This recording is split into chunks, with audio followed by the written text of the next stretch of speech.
परमात्मा कहते हैं साध संगत हरि भक्ति बिन कोई न उतरे पार, और निर्मल आदि अनादि है गंदा सब संसार।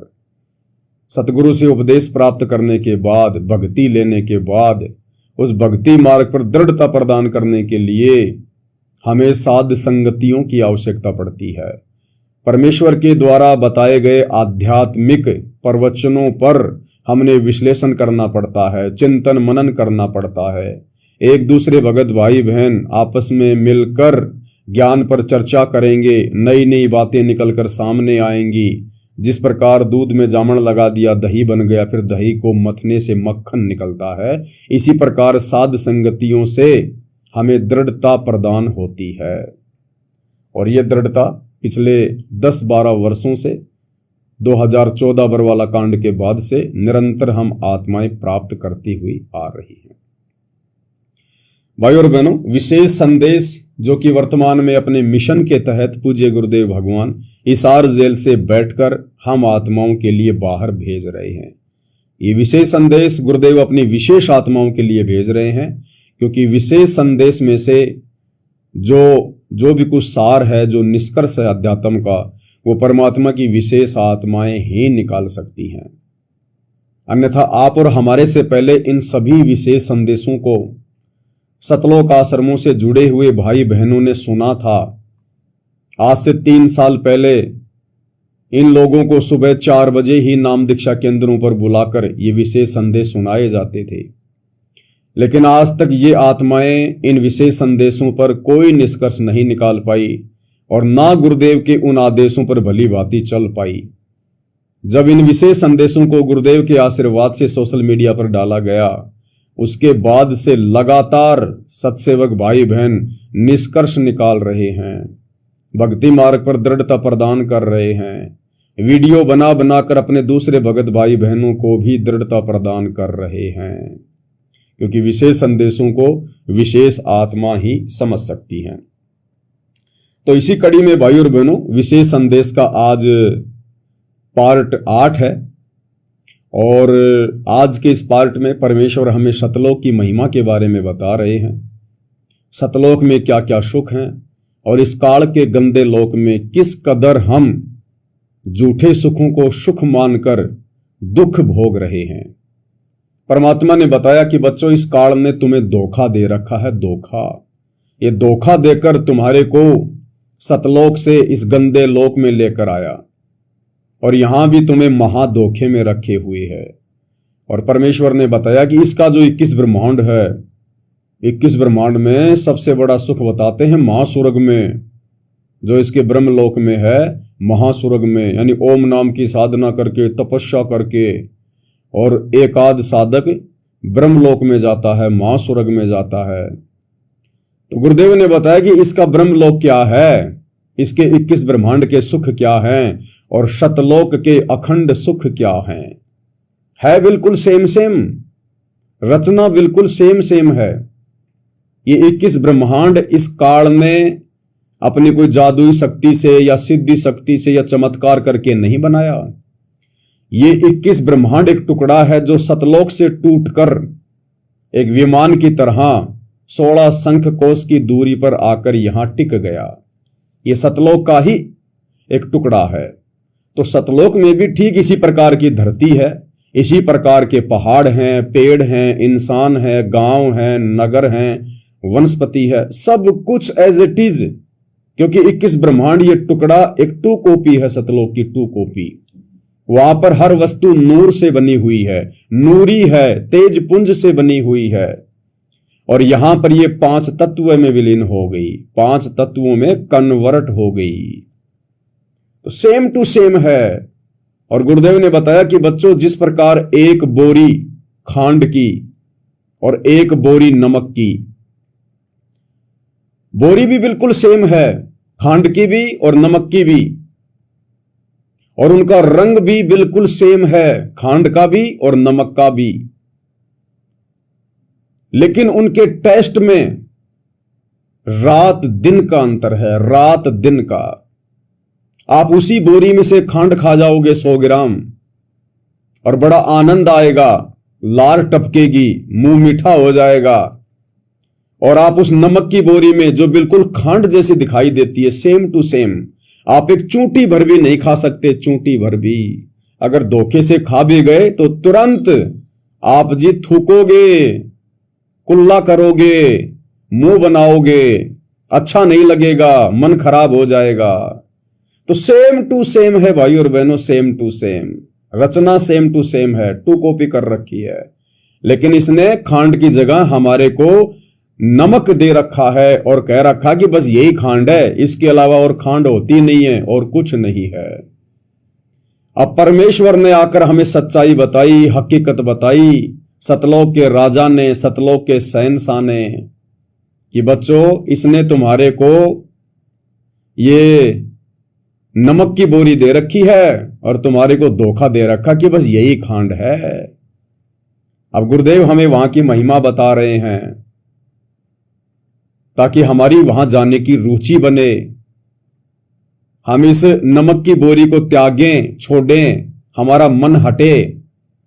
अब भाई और बहनों, उस खांड का टेस्ट प्राप्त करने के लिए हमने इस नमक के टेस्ट को छोड़ना पड़ेगा।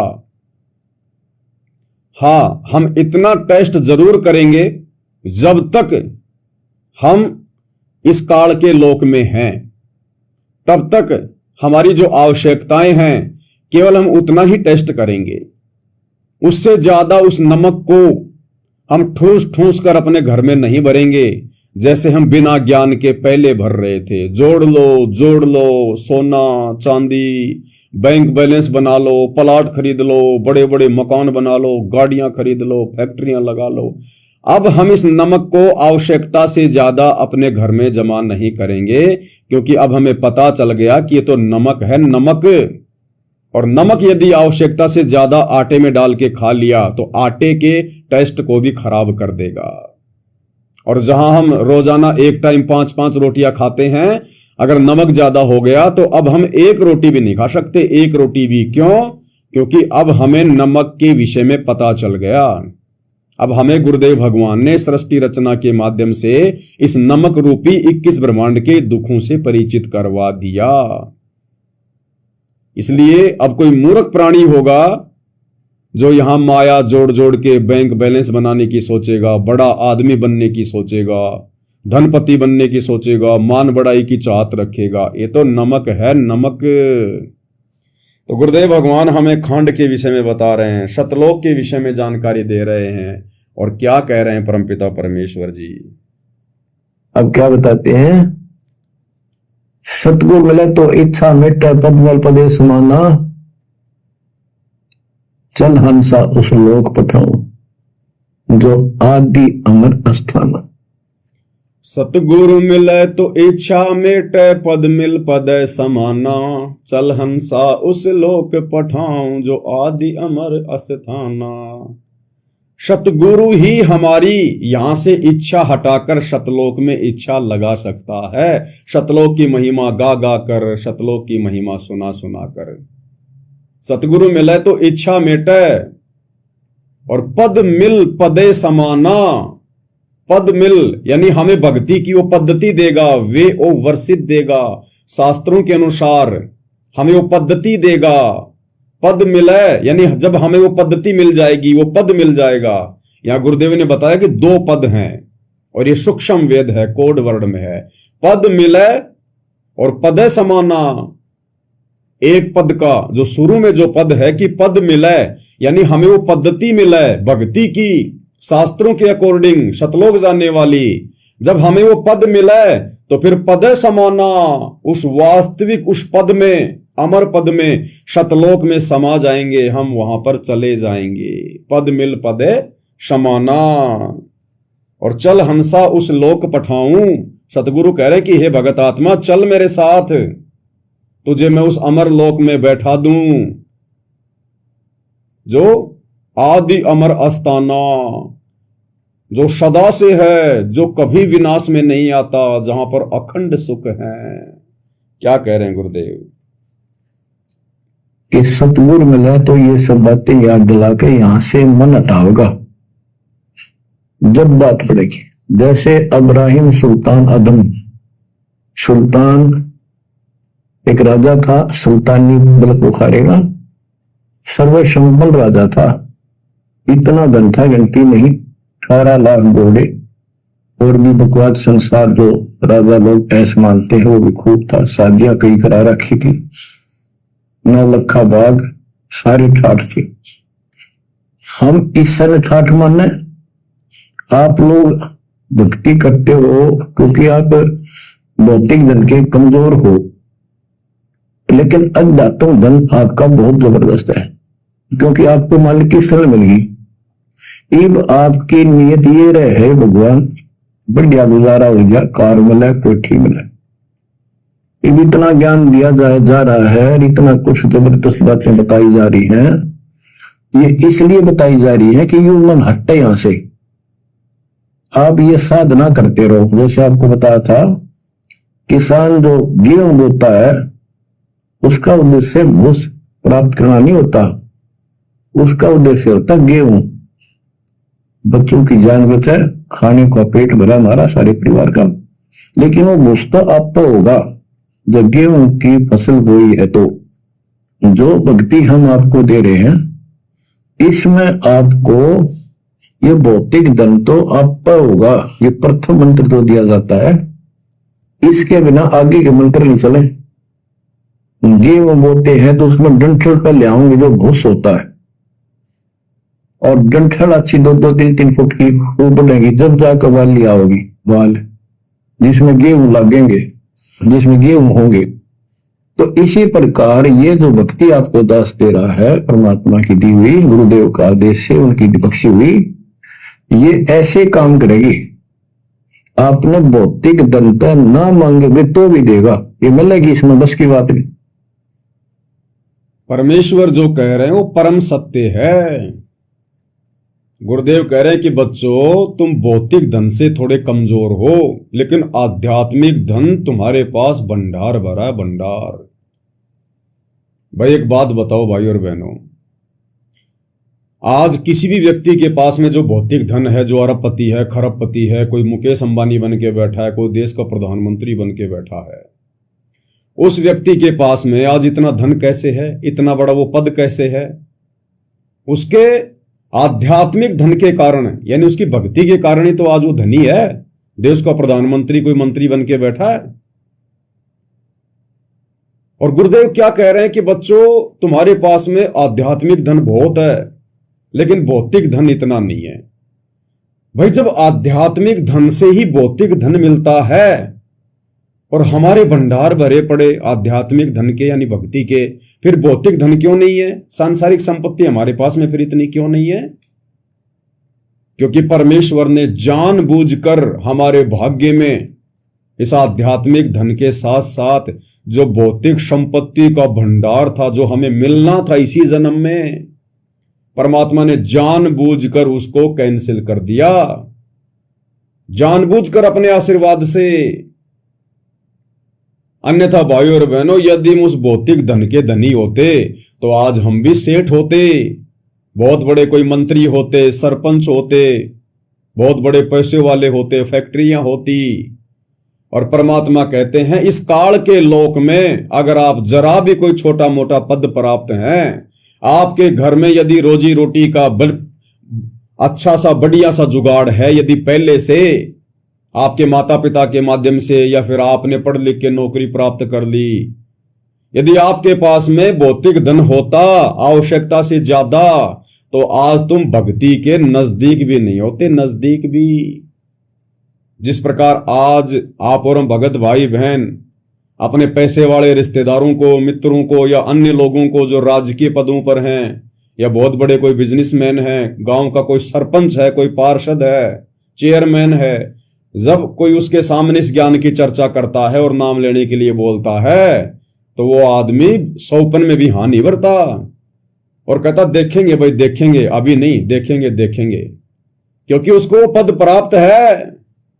तो आप और हमें भी भाई और बहनों इस आध्यात्मिक धन के साथ साथ में भौतिक धन भी प्राप्त होता, लेकिन परमेश्वर ने हमसे भक्ति करवाने के लिए हमें इस काल के जाल में नहीं फंसाया, क्योंकि हम उनकी विशेष आत्माएं हैं। हम युगों युगों से परमात्मा प्राप्ति के लिए दौड़ लगाते हुए आ रहे हैं। साधु सेती मस्करी चोरा नाल खुशहाल, मल अखाड़ा जीतेंगे युगन युगन के माल। और फिर गुरुदेव क्या कह रहे हैं कि बच्चों, जो भक्ति अब तुम्हें मिल गई है, अब तुम विश्वास करना, अब तुम्हें भौतिक धन भी मिलेगा। जिस प्रकार एक किसान गेहूं की फसल बीजता है, वो गेहूं क्यों बीजता है? अपनी जीवन रक्षा के लिए, परिवार के पालन पोषण के लिए, अन्न खाने के लिए। उसका मकसद कोई भूष प्राप्त करना नहीं होता, चारा प्राप्त करना नहीं होता है। लेकिन वो गेहूं की फसल तैयार होने से पहले नियम है, पहले आपको भूष मिलेगा, पहले चारा मिलेगा, और जब वो फसल पक जाती है और हम उसको थ्रेसर से निकालते हैं, तो भाइयों और बहनों, आपने देखा होगा जब हम उस थ्रेसर में, गेहूं निकालने वाली मशीन में गेहूं की पूलियां देते हैं, तो गेहूं के दाने बाद में आएंगे, पहले वो भूस निकलना शुरू हो जाएगा उस थ्रेसर से, ड्रामी से। तो अब हमें जो भक्ति मिली है गुरुदेव भगवान के द्वारा, परमात्मा कहते हैं धीरे धीरे रे मनवा, धीरे सब कुछ होए, माड़ी सींचे सो गड़ा, समय आए फल होए। अब तुम जल्दबाजी ना करना, इस ज्ञान को अच्छे से समझना, इस ज्ञान का रगड़ा मारना, दुनिया को मत देखना, किसी की बातों में मत आ जाना, और इस भक्ति मार्ग से दूर मत हो जाना, इस परमात्मा के दरबार को छोड़ के मत चले जाना। परमात्मा कहते हैं अपनी एक वाणी में कि द्वार धनी के पड़या रहे, चाहे धक्के धनी के खा, सो काल झक जोड़ ही पर द्वार छोड़ ना जा। अगर हम ये दरवाजा छोड़ के नहीं जाएंगे, परमात्मा के चरण छोड़कर नहीं जाएंगे, इस भक्ति को यदि हम शौपन में भी त्यागने का विचार नहीं करेंगे, तो भाई और बहनों, समय आने पर वो फसल पकेगी और हमें वो जीवनदायक अनाज तो मिलेगा ही मिलेगा। किसान को गेहूं तो मिलेगा ही मिलेगा, पशुओं के लिए चारा गेहूं से भी ज्यादा मिलेगा। तो इसी प्रकार जो भक्ति हमें गुरुदेव ने दे दी है, हमें मोक्ष तो मिलेगा ही मिलेगा, नो डाउट, नो टेंशन, क्योंकि सत्य पुरुष अपने मुख कमल से हमें कह रहे हैं। और सत्य पुरुष का मतलब होता है जो हमेशा सत्य ही बोलता है। सत्संग का मतलब होता है जिसमें केवल सच्ची बात ही बोली जाती है, और साध वचन पलटे नहीं, चाहे पलट जाए ब्रह्मांड। तो भाइयों और बहनों, थोड़ा सा समय अवश्य लगेगा। जैसे गुरुदेव कहते हैं कि आम का बीज आपने आज लगा दिया तो 2 महीने में आम नहीं लग जाएंगे। उसका जो समय होता है, उस समय का हमने इंतजार करना चाहिए और उसकी देखभाल करनी चाहिए, जानवरों से उसकी रक्षा करनी चाहिए, समय पर उसमें पानी डालना चाहिए, खाद डालना चाहिए। और जब उसका समय आ जाएगा 4 या 5 साल, जब वो पेड़ बनेगा, उसके बाद देखना उसके इतने आम लगेंगे, इतने आम लगेंगे, हम तो खाएंगे सो खाएंगे, रिश्तेदार तक लेकर जाएंगे, आड़ोसी पाड़ोसी भी खाएंगे। तो सतगुरु का वचन मिथ्या नहीं हो सकता। साधु बोले सहज सुभाए, और साधु का बोलिया मिथ्या ना जाए। तो भाई और बहनों, हमने विश्वास रखना अपने गुरुदेव भगवान के वचनों पर। आज नहीं तो कल, देर सवेर परमेश्वर के वचन समय आने पर अवश्य फलित होते हैं, अवश्य। तो हमने निसंशय होकर भक्ति मार्ग पर लगे रहना है।